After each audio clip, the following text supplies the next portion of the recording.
Thanks for watching. Please don't to forget like, comment and share.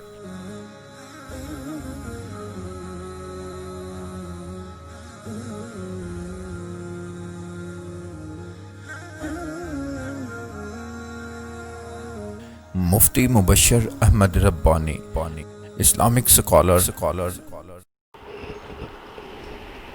أما بعد فأعوذ بالله السميع العليم من الشيطان الرجيم من همزه ونفخه ونفثه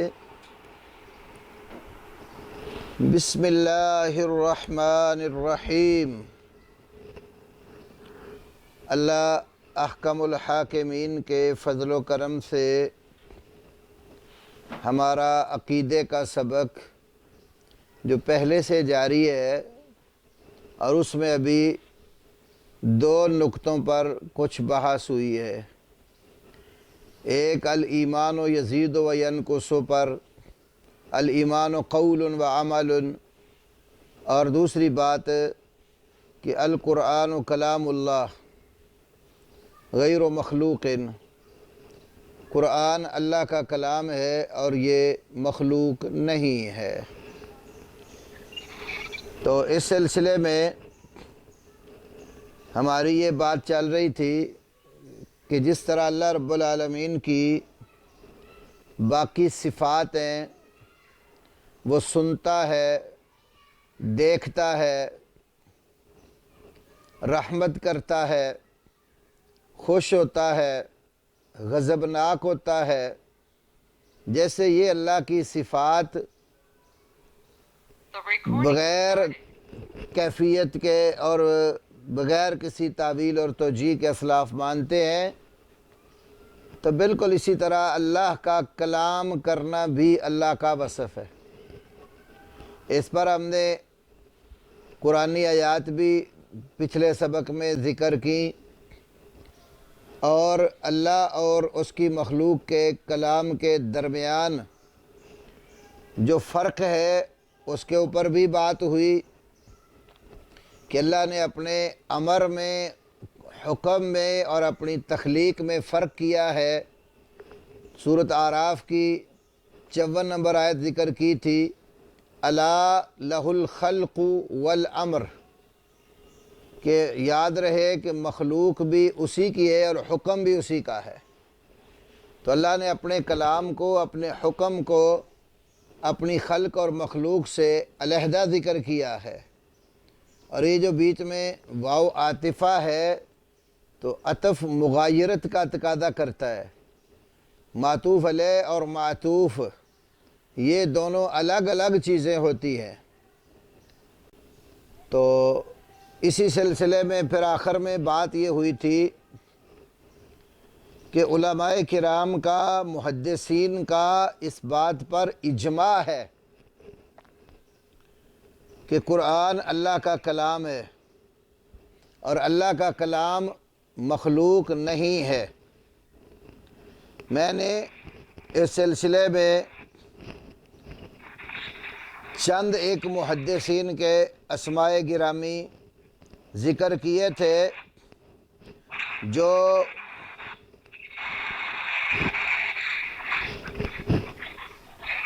اس بات کے قائل ہیں کہ اس کے اوپر اجماع واقع ہو چکا ہے کہ سب علماء محدثین تمام علاقوں کے متفق ہیں کہ قرآن اللہ کا کلام ہے، یہ مخلوق نہیں ہے۔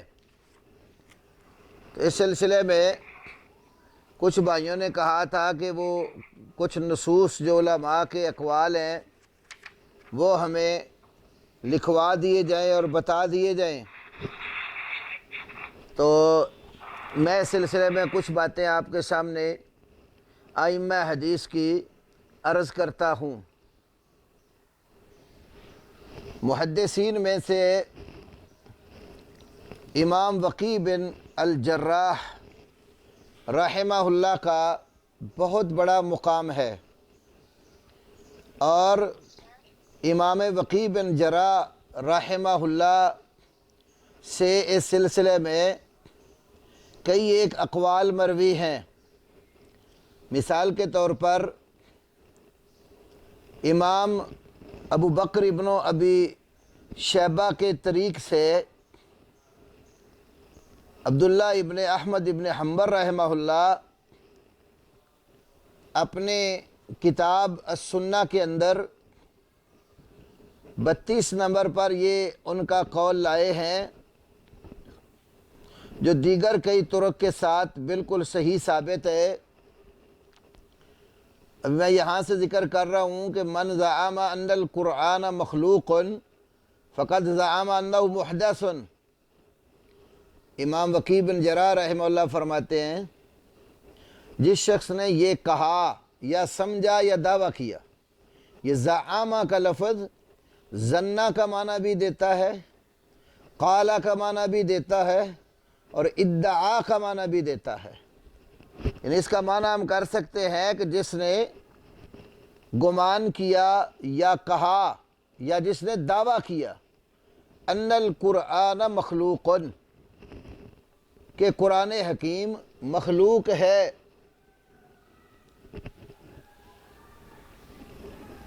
فقد زعم انہ محدث، تو اس شخص نے گویا یہ کہا ہے کہ یہ قرآن حادث ہے، محدث ہے، یہ اللہ کا کلام اور اس کی صفت نہیں ہے، یہ قدیم نہیں ہے۔ ومن زعم انہ محدث فقد کفر، اور جس شخص نے یہ سمجھ رکھا ہے کہ یہ محدث ہے، حادث ہے، فقد کفر، تو یقیناً اس شخص نے کفر کیا ہے۔ یہی قول امام وکیع بن جراح رحمہ اللہ کا امام بہقی رحمۃ اللہ علیہ اپنی کتاب الاسماء والصفات کے اندر بھی لائے ہیں، اور امام لالکائی اپنی کتاب شرح اصول اعتقاد اہل سنہ والجماعہ کے اندر بھی ذکر فرماتے ہیں۔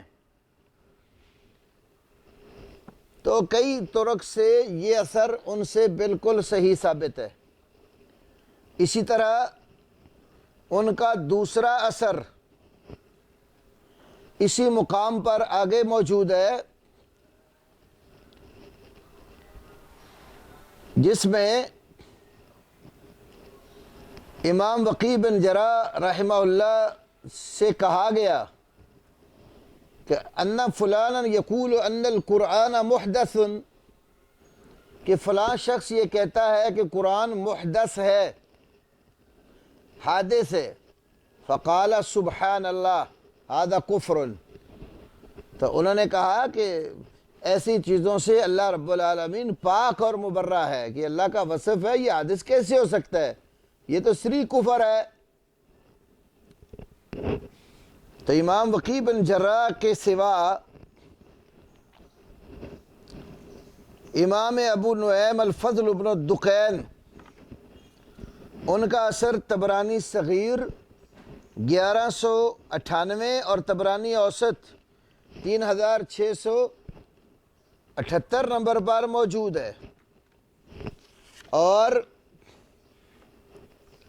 امام بہقی رحمہ اللہ نے اسی طرح الاسماء والصفات، جو نسخہ 2 جلدوں میں محقق ہو کر طبع ہوا ہے، اس کی دوسری جلد کے صفحہ 21 کے اوپر امام مسلم رحمۃ اللہ علیہ کا بھی یہی عقیدہ درج ہے، اور شرح السنہ میں امام لالکائی نے بھی یہ نقطہ نظر بہت سارے حدیث اور سنت کے جو اکابر علماء ہے ان کا ذکر کیا ہے۔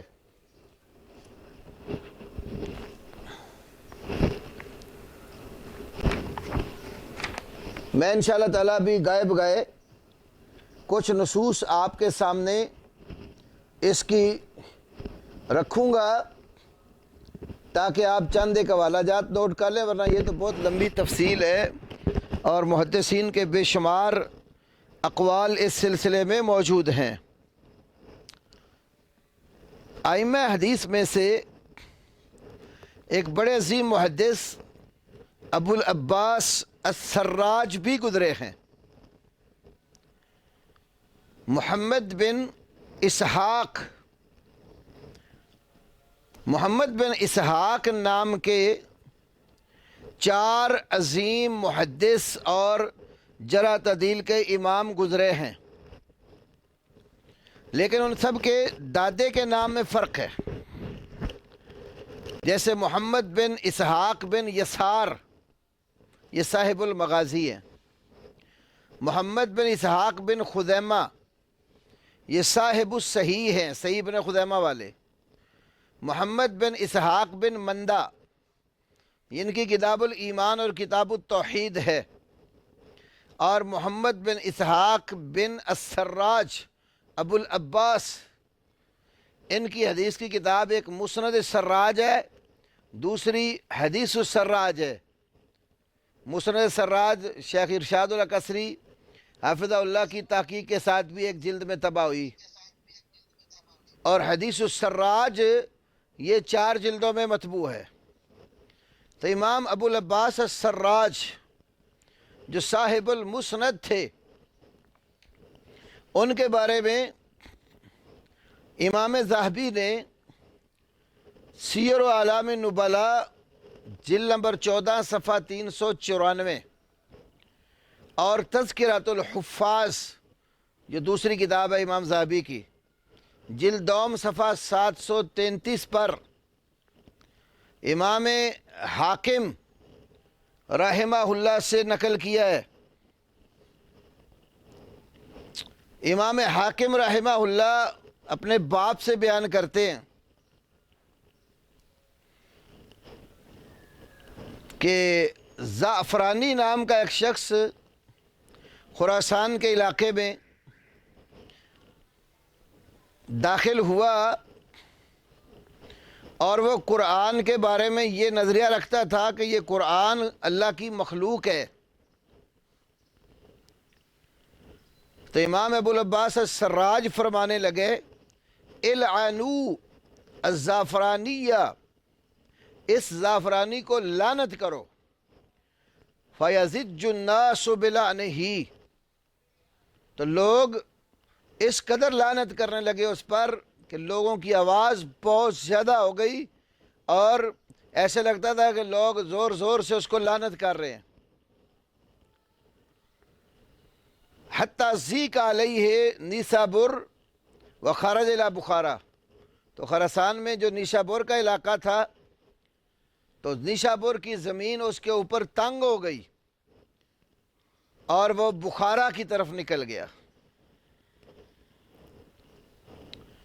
تو اس سے معلوم ہوتا ہے کہ محدثین کے ہاں قرآن کو مخلوق کہنا کتنا بڑا جرم تھا، کہ قرآن کو مخلوق کہنے والے شخص پر لعن طعن کرتے تھے۔ اسی طرح امام ابو الولید الطیالسی، یہ بھی بڑے عظیم محدث گزرے ہیں۔ امام لالکائی اپنی کتاب شرح اصول اعتقاد اہل سنہ والجماعہ، اس کے اندر 483 نمبر پر امام ابو الولید الطیالسی کے بارے میں نقل کرتے ہیں۔ امام ابو الولید الطیالسی کہتے ہیں، ما عرفت بالرئی ولا ببغداد ولا بالبصرۃ رجلا یقول القرآن مخلوق واسأل اللہ العافیہ، میں رئی یہ جگہ کا نام ہے، اور بغداد اور بصرہ میں کوئی ایک آدمی بھی نہیں پہچانتا جو یہ کہتا ہو کہ قرآن مخلوق ہے. واسأل اللہ العافیہ، اور میں اللہ رب العالمین سے عافیت کا سوال کرتا ہوں. تو یہاں سے یہ بات معلوم ہوئی کہ رئی میں، بغداد میں، بصرہ میں ایک وقت تھا کوئی ایک شخص بھی قرآن کو مخلوق نہیں سمجھتا تھا. گویا ایک لحاظ سے یہ اجماع سکوتی تھا، سب متفق تھے اس بات پر کہ قرآن کریم اللہ کا کلام ہے، مخلوق نہیں ہے. اسی طرح بہت سارے طبقات کا ذکر اس کتاب میں کیا گیا ہے، اور بے شمار محدثین کا نام یہاں ذکر کیا گیا ہے. اگر میں قرآن حکیم کو اللہ کا کلام شمار کرنے والے اور جو اس کو مخلوق کہتے ہیں ان کی نفی کرنے والے لوگوں کے اسماء ذکر کروں، جو امام ہبۃ اللہ تبری اللالکائی نے شرح اصول اعتقاد اہل سنہ والجماعہ کے اندر ذکر فرمائے ہیں، تو کئی دن ہمارے سبق کے اس میں گزرے. بے شمار محدثین کا تذکرہ کرتے ہوئے مختلف علاقوں سے یہ قول آگے لکھتے ہیں، قالوا کلہم القرآن کلام اللہ غیر مخلوق. یہ سب کہتے تھے کہ قرآن اللہ کا کلام ہے، مخلوق نہیں ہے. فمن قال مخلوق فهو کافر، جس نے کہا کہ قرآن مخلوق ہے وہ کافر ہے. اہل واسط، اہل بغداد، اہل شام اور اس کے باہر سرحدوں پر بسنے والے لوگ، اہل مصر، اہل الرئی، اہل اصبہان، اہل خراسان، اہل بلخ، نیسابور، بخارا اور سمرقند کے علماء، ان سب کا یہ اتفاقی نقطہ نظر ہے کہ قرآن اللہ کا کلام ہے، اور جو اس کو اللہ کا کلام نہ سمجھے، مخلوق قرار دے، تو وہ شخص بالعموم فتویٰ دیتے تھے کہ وہ کافر ہو جاتا ہے. تو یہاں سے یہ بات معلوم ہوئی کہ ائمہ حدیث و فقہاء کا رحمۃ اللہ علیہ مجمعین اس بات کے اوپر اجماع ہے کہ قرآن اللہ کا کلام ہے اور یہ مخلوق نہیں ہے. اس سلسلے میں کچھ آثار بھی بعض صحابہ سے نقل کیے گئے جن میں قرآن حکیم کو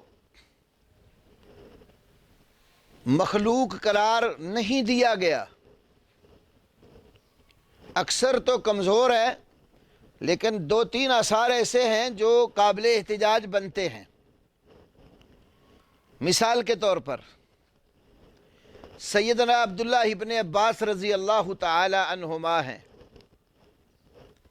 مفسر قرآن ہیں. رسول کریم صلی اللہ علیہ وسلم کی ان کو دعا لگی ہے، اللہم علمہ الکتاب فقہہ فی الدین. تو ابن عباس سے بہت سارے تفسیری اقوال مروی ہیں، لیکن یہاں ایک بات یاد رہے، ایک ابن عباس رضی اللہ تعالی عنہ کے نام پر تفسیر طبع ہوئی ہے، جس کو تفسیر ابن عباس کے نام پہ چھاپا گیا، تنویر المقباس. تھوڑا سا آگے وہ بڑی سب سے اسی خانے میں آگے لمبی، تنویر مکباس کے نام پر، من تفسیر ابن عباس، یہ وہ تفسیر ہے جو بھائی ویڈیو دیکھ رہے ہیں ان کے لیے۔ یہ جو تفسیر ہے، آج میرے پاس ایک ویڈیو آئی، کسی بریلوی نوجوان سا کوئی لڑکا ہے، تو وہ رفع دین نہ کرنے کی دلیل یہاں سے پیش کر رہا ہے، قد افلح المؤمنون الذین هم فی صلاتهم خاشعون، اور پھر ابن عباس کی تعریف اور رسول اللہ صلی اللہ علیہ وسلم نے جو ان کو دعا دی، اس دعا کو ساتھ ملا کر تو وزن بڑھا رہا ہے اپنا۔ لیکن یہ ان لوگوں کو نہیں پتا کہ اس کے شروع میں اس کی جو سند ذکر کی گئی ہے وہ سلسلۃ الکذب ہے، وہ سلسلۃ الذہب نہیں ہے، جھوٹ کا پلندہ ہے۔ علامہ سیوطی رحمۃ اللہ علیہ کی اسباب النزول پر ایک کتاب ہے، لباب النقول۔ تو لباب النقول جو اسی تفسیر کے حاشیے پر چھپی ہوئی ہے، اس کے اندر لکھا ہے اس سند کے بارے میں جو اس کتاب کی ہے، ھذا الاسناد واہن جدا، یہ سند انتہائی کمزور ہے۔ فإن السدی الصغیر کذاب وکذا الکلبی وابو صالح ضعیف، کہتے ہیں سدی صغیر اس میں ایک راوی ہے وہ کذاب ہے، اور اسی طرح کلبی راوی بھی اس میں کذاب ہے، اور ابو صالح بازام جو ہے وہ ضعیف ہے۔ یہ جو سند اس کے شروع میں دی ہے، پہلے تو یہ بات یاد رکھو کہ یہ کتاب علامہ ابو طاہر محمد بن یعقوب فیروز آبادی نے مرتب کی ہے، اور ان کی وفات 817 ہجری میں ہوئی ہے۔ تو 817 ہجری میں فوت ہونے والے شخص کی ابن عباس رضی اللہ تعالیٰ عنہ سے تو ملاقات نہیں نہ ہو سکتی۔ انہوں نے شروع میں جس سند کے ساتھ یہ سارا کچھ بیان کیا ہے وہ سند پیش کی، اور وہ علی بن اسحاق السمرقندی کے طریق سے ان محمد ابن مروان عن الکلبی عن ابی صالح عن ابن عباس رضی اللہ تعالیٰ عنہ۔ اب یہ جو محمد بن مروان ہے اس کا راوی، یہ محمد بن مروان السدی الصغیر مشہور کذاب راوی ہے۔ امام ابن الجوزی رحمہ اللہ نے اپنی کتاب الضعفاء والمتروکین جلد نمبر 3 صفحہ 98، امام ذہبی نے اپنی کتاب میزان الاعتدال فی نقد الرجال جلد نمبر 4 صفحہ 32 پر، اور حافظ ابن حجر عسقلانی علیہ رحمہ نے تہذیب الکمال، میرے پاس جو 6 جلد والا نسخہ ہے اس کی 5ویں جلد کے صفحہ 279 پر ذکر کیا ہے۔ یہ مشہور کذاب راوی ہے۔ اور پھر اس کا استاد کلبی، یہ محمد بن صائب الکلبی صاحب تفسیر ہے، یہ بھی کذاب ہے۔ ابن الجوزی نے اس کو بھی ضعفاء والمتروکین کے اندر نقل کیا ہے۔ ذہبی نے میزان میں 3 جلد 558 پر، امام بخاری نے اپنی کتاب الضعفاء الصغیر میں صفحہ 106 پر، امام نسائی نے الضعفاء والمتروکین میں 231 صفحے پر اس کو ذکر کیا ہے۔ یہ بھی اس کے اوپر بھی کذاب ہونے کی کڑی جرح موجود ہے۔ اور امام احمد بن زہیر کہتے ہیں، قلت لأحمد بن حنبل، میں نے امام احمد بن حنبل سے کہا، یحل النظر فی تفسیر القلبی؟ قال لا، کیا قلبی کی تفسیر میں غور و خوض کرنا اور دیکھنا حلال ہے؟ تو امام احمد نے فرمایا بالکل نہیں۔ اور ابو صالح بازام جو مولا ام ہانی ہے، یہ بھی ضعیف راوی ہے۔ میزان جلد 1 صفحہ 296 پر، کتاب الضعفاء والمتروکین جلد 1 صفحہ 35 پر۔ بلکہ ابو صالح بازام سے کلبی جو روایت کرتا ہے تو کلبی کا اپنا قول موجود ہے ان کتابوں میں۔ وہ کہتا ہے کہ کلما حدثتک کاذب، یہ ابو صالح بازام مولا ام ہانی انہوں نے کلبی سے کہا کلما حدثتک کاذب، جو کچھ بھی میں تمہیں بیان کرتا ہوں وہ جھوٹ ہوتا ہے۔ تو اس کی سند سلسلۃ الکذب ہے۔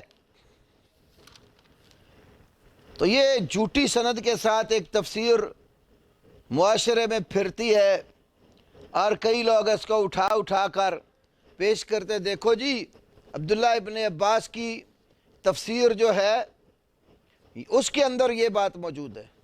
تو اس تفسیر کا کوئی اعتبار نہیں ہے۔ ہاں، جس تفسیر کا محدثین نے اعتبار کیا ہے وہ علی بن ابی طلحہ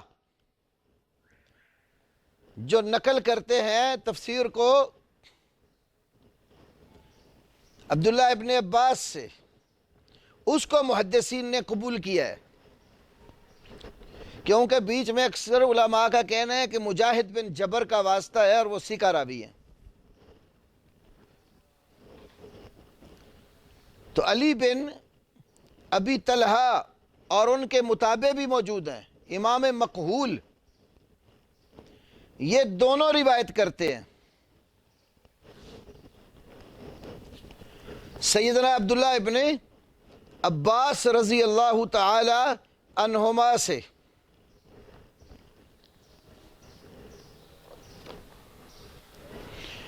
یہ شرح اصول اعتقاد اہل سنہ والجماعہ، اس کے اندر 355 نمبر پر یہ بات موجود ہے عبداللہ ابن عباس سے، جو میں آپ کے سامنے رکھنے لگا ہوں۔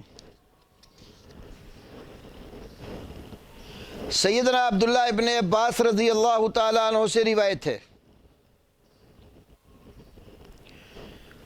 وہ کہتے ہیں کہ یہ جو اللہ کا فرمان ہے قرآنً عربیًا غیر ذی عوج،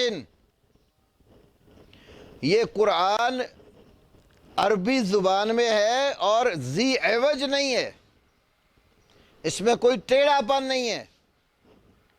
تو اس کی تفسیر کرتے وقت عبداللہ ابن عباس رضی اللہ تعالی عنہما سے یہ مروی ہے، قال غیر مخلوق، ابن عباس فرماتے ہیں کہ اس کا مطلب ہے کہ قرآن پاک مخلوق نہیں ہے۔ اور یہی روایت عبداللہ بن عباس سے امام مقہول نے جو بیان کی صفحہ 354 پر، رقم 354 پر اسی کتاب میں غیر و مخلوق کی تفسیر کی ہے انہوں نے۔ اور اس کے اوپر امام ہبۃ اللہ الطبری کی کتاب پر جو باب ہے وہ بھی بڑا قابل توجہ ہے، سیاق ما ورد فی کتاب اللہ من الآیات مما فسر او دل علی ان القرآن کلام اللہ غیر مخلوق۔ اللہ تعالیٰ کی کتاب میں سے جو آیات اس بات کی تفسیر کرتی ہیں یا اس پر دلالت کرتی ہیں کہ قرآن کلام اللہ ہے، مخلوق نہیں ہے، ان میں سے کچھ انہوں نے یہاں وارد کی ہیں، اور کچھ استنباطی دلائل پیش کیے ہیں، اس پر آپ توجہ کریں۔ مثال کے طور پر اللہ تبارک و تعالیٰ کا فرمان ہے انما امرہ اذا اراد شیئا ان یقول له کن فیکون۔ اللہ کا امر اور حکم صرف یہ ہے، جب وہ کسی چیز کا ارادہ کر لیتا ہے تو اس کے لیے کہتا ہے ہو جا، وہ چیز ہو جاتی ہے۔ تو یہ جو آیت کریمہ ہے، اس کی تفسیر میں ابو نعیم الاسترابادی نے کہا کہ میں نے امام ربیع سے کہا، وہ کہتے ہیں کہ میں نے امام بویتی سے سنا کہ انما خلق اللہ کل شیء بکن، اللہ نے ہر چیز کلمہ کن سے پیدا کی۔ فَإِنْ كَانَتْ کن مخلوقۃ، اور اگر کلمہ کن بھی مخلوق ہو، فَمَخْلُوقٌ خَلَقَ مَخْلُوقًا، تو یہ بات لازم آئے گی کہ مخلوق نے مخلوق کا پیدا کیا ہے۔ تو یہ تو اللہ کے ساتھ شرک ہوگا۔ خالق تو صرف ایک اللہ ہے، خالق صرف اللہ ہے۔ اللہ خالق کل شیء، اللہ تعالیٰ ہر چیز کا خالق ہے۔ حل من خالق غیر اللہ، ایک جگہ پر فرمایا کہ اللہ تعالیٰ کے سوا کوئی اور خالق ہے؟ تو اگر کلمہ کن جو قرآن کی آیت ہے کہ قرآن کو بھی مخلوق مانے، تو کلمہ کن بھی مخلوق ٹھہرا۔ تو کن نے کہا کہ ہو جا تو وہ ہو گیا، اس کا مطلب یہ بنایا سمجھا محدثین نے، تو کلمہ کن بھی مخلوق ہوا اور پھر مخلوق نے ہی مخلوق کو پیدا کیا۔ اس کا معنی یہ ہوا کہ اللہ کے ساتھ کلمہ کن کو بھی خالق بنا کر ایک دوسرا خالق ثابت کر دیا۔ کفر سے نکلتے نکلتے بڑے کفر اور شرک میں کی دلدل میں پھنس گئے ایسے لوگ۔ تو اس طرح دوسری آیت میں آپ کو بتا چکا ہوں، الا لہ الخلق والامر،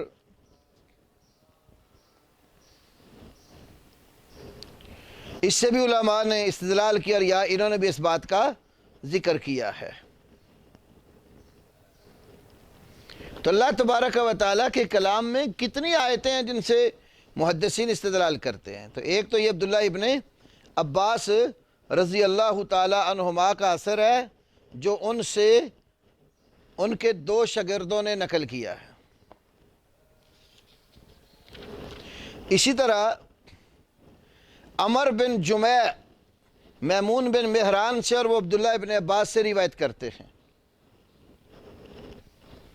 یہ اثر بھی السنہ کے اندر 1835 نمبر پر موجود ہے، جو سنہ للخلال وغیرہ ہے۔ کہتے ہیں لما حکم علی رضی اللہ عنہ الحکمین، جب علی رضی اللہ تعالی عنہ نے دو حکم مقرر کیے، قالت الخوارج، تو خوارج نے کہا حکمت مخلوقا، تم نے مخلوق کو حاکم بنا دیا، یعنی حضرت امیر معاویہ رضی اللہ تعالی عنہ اور سیدنا علی ابن ابی طالب رضی اللہ عنہ کے درمیان جب مساہلت کرنے کے لیے دو صحابہ کو حکم بنا دیا کہ یہ دو فیصلہ جو کریں گے دونوں پارٹیاں اس کو تسلیم کریں گی، تو خارجی جو گروہ پیدا ہوا تھا، جو اپنے زوم میں بڑا توحیدی تھا، تو انہوں نے کہا کہ تم نے مخلوق کو حکم بنایا، تو حکم تو اللہ ہے، ان الحکم الا للہ۔ تو عبداللہ ابن عباس رضی اللہ تعالی عنہ نے فرمایا ما حکمت مخلوقا انما حکمت القرآن، میں نے مخلوق کو حکم نہیں بنایا، میں نے قرآن حکیم کو حکم بنایا۔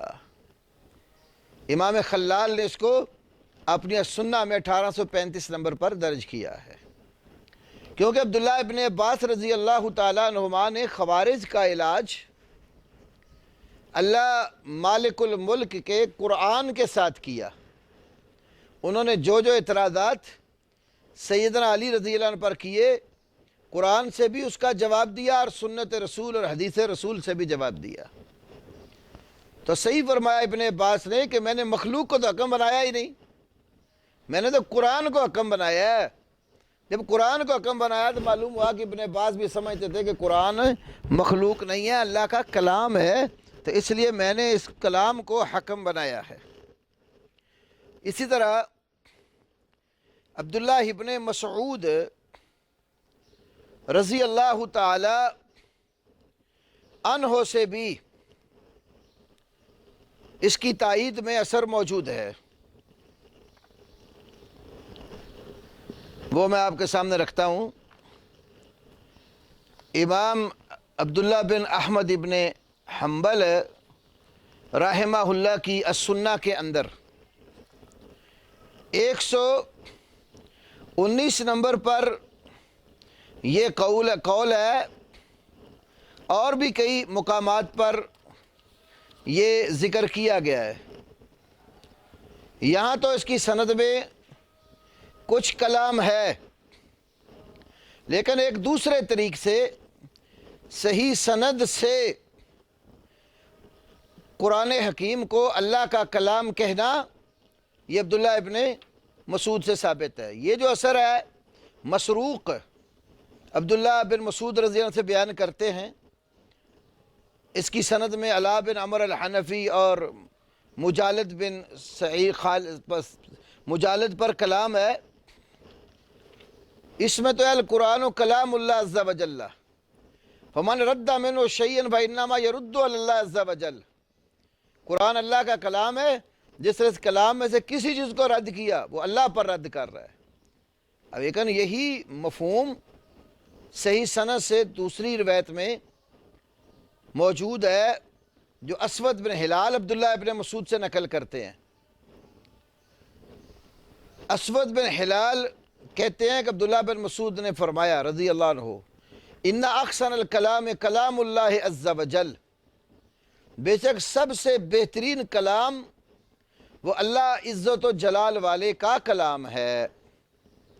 تو قرآن پاک کو اللہ عز و جل کا بہترین کلام عبداللہ ابن مسعود رضی اللہ تعالیٰ عنہ قرار دے رہے ہیں۔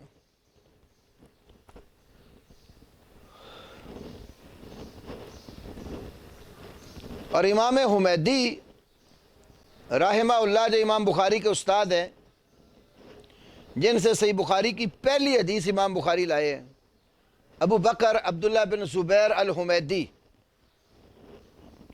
بیٹا ابو بکر عبداللہ بن زبیر الحمیدی آخری، وہ کہتے ہیں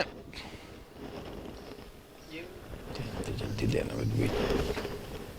عربی والے تو فون نہ رہتا ادھر رکھ دو۔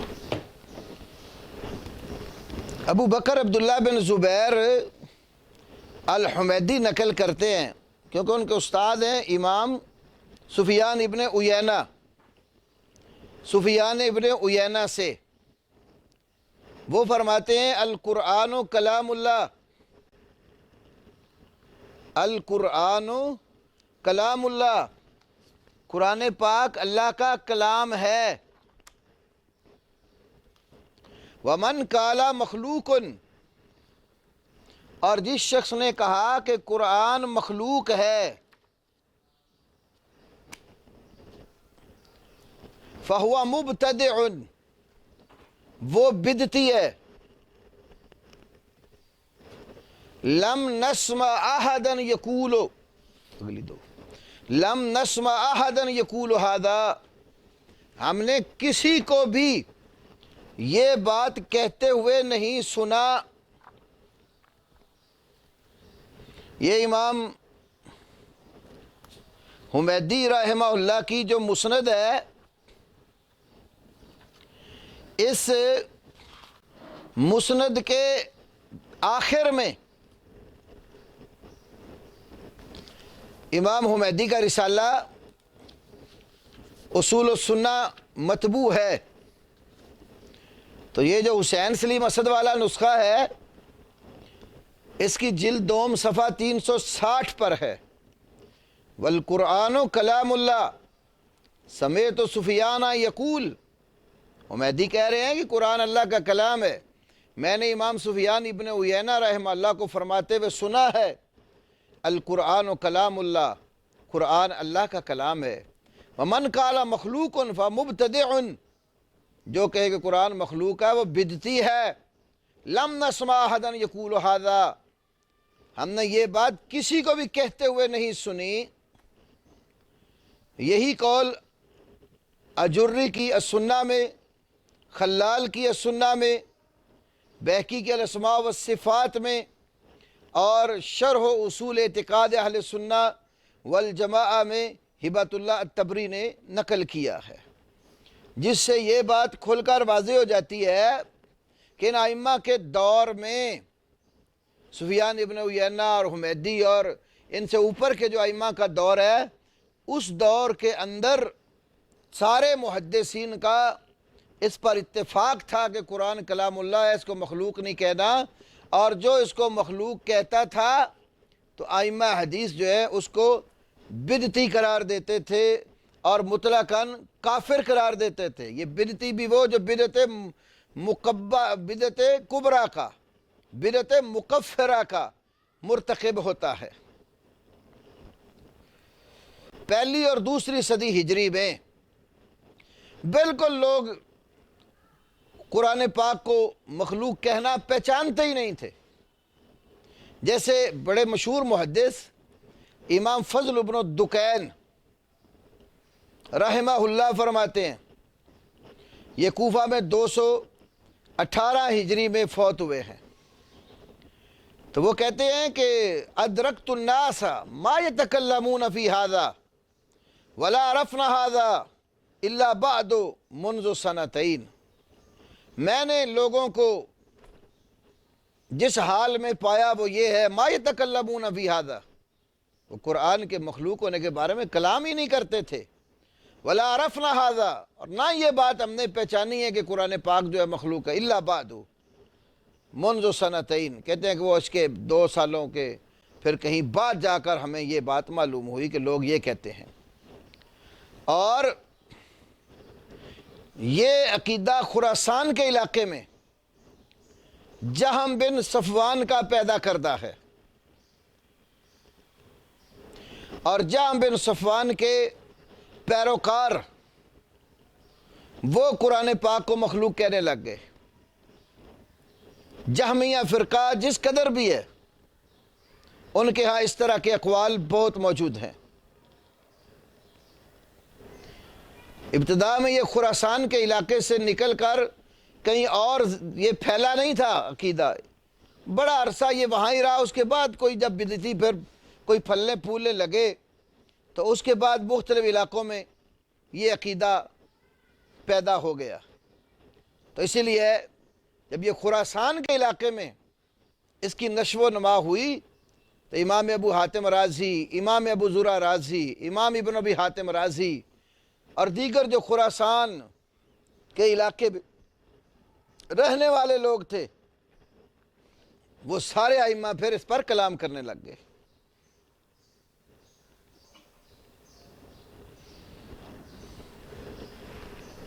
ایک حدیث ہے، امام وقی بن جراح رحمہ اللہ نے نبی علیہ السلام کی ایک حدیث بیان کی، ما منکم من رجل، نہیں ہے تم میں سے کوئی بھی آدمی، الا سیکلمہ ربہ یوم القیامہ، مگر قیامت والے دن اس کے ساتھ اس کا رب کلام کرے گا، وَلَيْسَ بَيْنَهُ تَرْجُمَانٌ، اور اللہ اور اس بندے کے درمیان کوئی ترجمان بھی نہیں ہوگا۔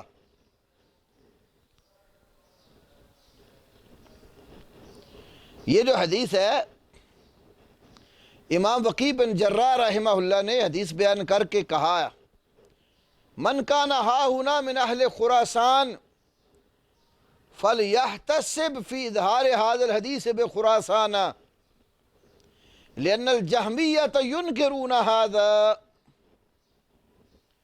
یہاں ہمارے ہاں کوئی خراسانی لوگوں میں سے کوئی شخص رہتا ہے فَلْيَخْتَصِبْ فی هذا اظہار هذا الحدیث بخراسان، اس کو خراسان میں جا کر اس حدیث کو ظاہر کرنے پر ثواب کی امید رکھنی چاہیے۔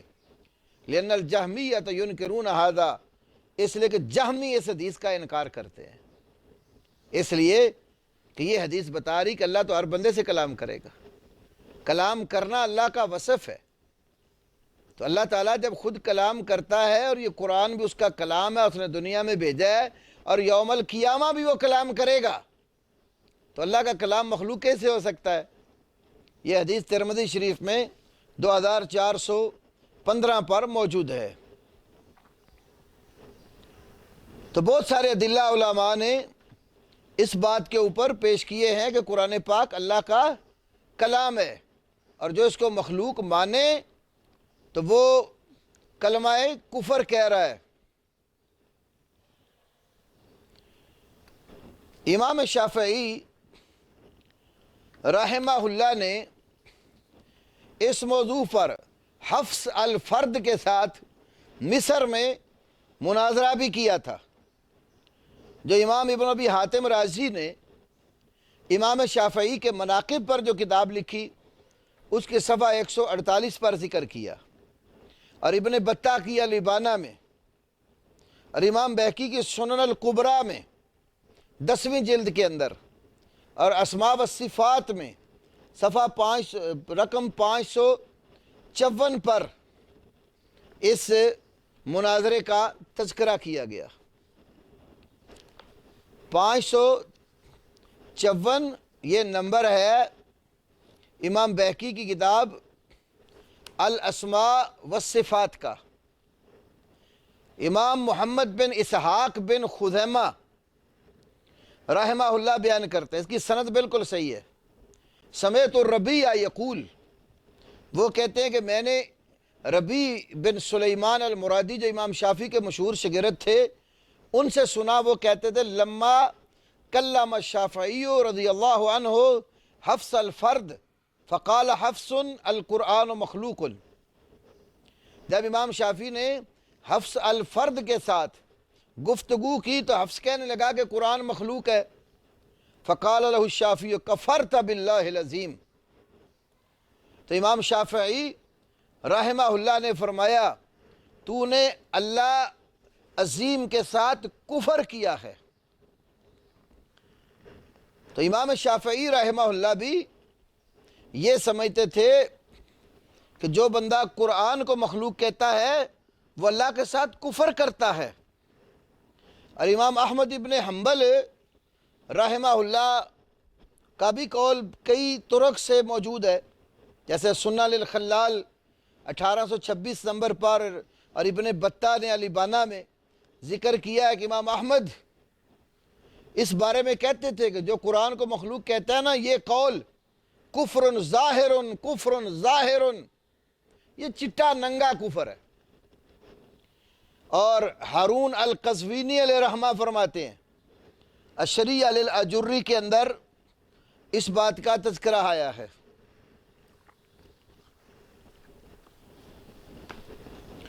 ہارون القزوینی کہتے ہیں لم اسمع احدا من اہل العلم بالمدینہ واہل السنن الا وهم ينکرون علی من قال القرآن مخلوق ویکفرونہ، کہ مدینہ کے اندر جو اہل علم بستے ہیں اور اہل السنن ہیں، حدیث کا علم رکھنے والے لوگ ہیں، ان میں سے میں نے کسی سے بھی یہ بات نہیں سنی مگر وہ سب اس شخص کا انکار کرتے تھے جو کہتا ہے قرآن مخلوق ہے۔ وَيُكَفِّرُونَهُ، اور مدینہ میں بسنے والے تمام اہل علم خلق قرآن کے قائل کی تکفیر کرتے تھے۔ تو یہ چند ایک نصوص میں نے آپ کے سامنے ائمہ حدیث کی رکھی ہیں جو اس بات پر بڑی واضح ہیں کہ ہمارے اسلاف کا عقیدہ یہی تھا کہ قرآن کلام اللہ ہے، مخلوق نہیں ہے۔ اس کو انہوں نے کچھ تو آثار میں صحابہ سے بھی نقل کیا ہے اور کچھ قرآنی آیات اور حدیث سے استنباط کر کے بھی مسئلہ سمجھایا ہے، جیسے کلمہ کن کے بارے میں نے ایک قول آپ کے سامنے رکھا ہے۔ تو یہ جو قرآن ہے اللہ کا کلام ہے۔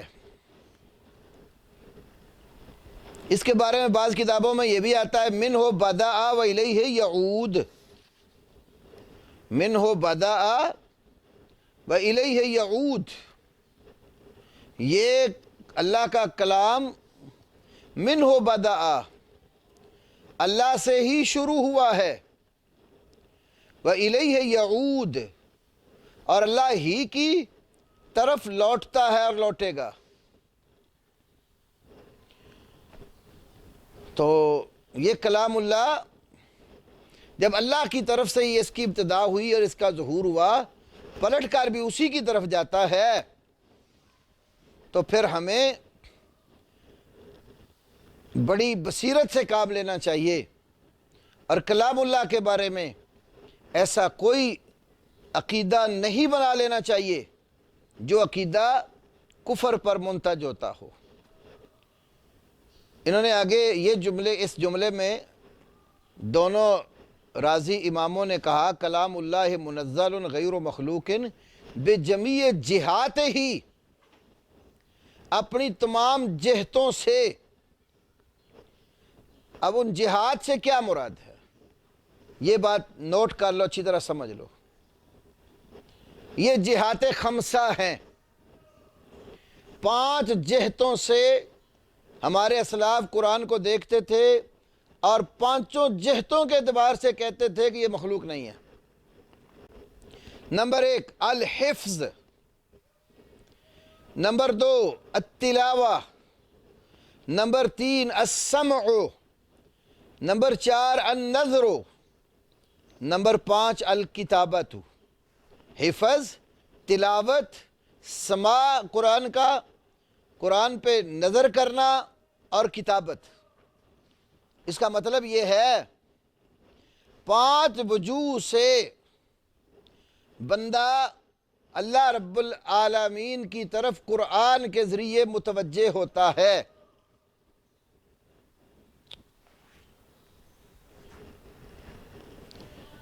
انسان کا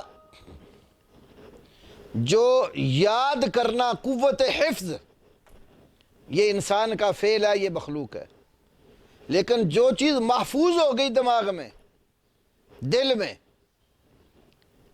جو چیز ثبت ہو گئی ہے، وہ محفوظ، وہ مخلوق نہیں ہے۔ حفظ کرنا بندے کا فعل ہے، جو چیز محفوظ کی اس نے کلام اللہ کی، وہ مخلوق نہیں ہے۔ تلاوت کرنا اور پڑھنا بندے کا فعل ہے، لیکن مطلوب جو چیز پڑھی گئی وہ مخلوق نہیں ہے۔ قرآن کی سماعت کرنا، سننا فعل العبد ہے، بندے کا کام ہے، لیکن مسموع جو چیز سنی گئی ہے اللہ کے کلام میں سے، وہ مخلوق نہیں ہے۔ اسی طرح قرآن پر نظر دوڑانا فعل العبد ہے، لیکن جس چیز کی طرف دیکھا جا رہا ہے قرآن، وہ مخلوق نہیں ہے۔ ایسے ہی لکھنا، کلام اللہ کو لکھنا، کتابت کرنا، یہ بندے کا فعل ہے، فعل العبد ہے، لیکن جو چیز لکھی جا رہی ہے مکتوب، وہ کلام اللہ ہے، مخلوق نہیں ہے۔ تو کہتے ہیں یہ 5 جہتوں کے اعتبار سے بندے کے فعل اور کسب میں اور اللہ کے کلام میں فرق ہے، اور 5 جہتوں سے لوگ قرآن کی طرف متوجہ ہوتے ہیں۔ تو 5 جہات پر نظر دوڑائیں تو یہ ہمیں ماننا ہوتا ہے کہ قرآن کلام ہے، جو چیز دماغ میں، سینے میں محفوظ ہو گئی ہے، جو چیز زبان کے ساتھ اللہ کے کلام کی پڑھی جا رہی ہے، جو کانوں سے سنی جا رہی ہے، نظر کے ساتھ جس کو دیکھا جا رہا ہے، ہاتھ کے ساتھ جس کی کتابت کی جا رہی، لکھا جا رہا ہے، یہ سب اللہ کا کلام ہے، یہ مخلوق نہیں ہے۔ ہاں، لکھنا بندے کا عمل ہے، سننا بندے کا عمل ہے، حفظ کرنا بندے کا عمل ہے، پڑھنا بندے کا عمل ہے۔ تو بندے کا فعل العبد مخلوق ہے، لیکن کلام اللہ مخلوق نہیں ہے۔ آج کا سبق ہمارا اسی بات پر ختم ہوتا ہے کہ بہت ساری ارجنٹ کالیں آ رہی ہیں بیچ میں۔ بارک اللہ فیکم، احسن اللہ علیکم۔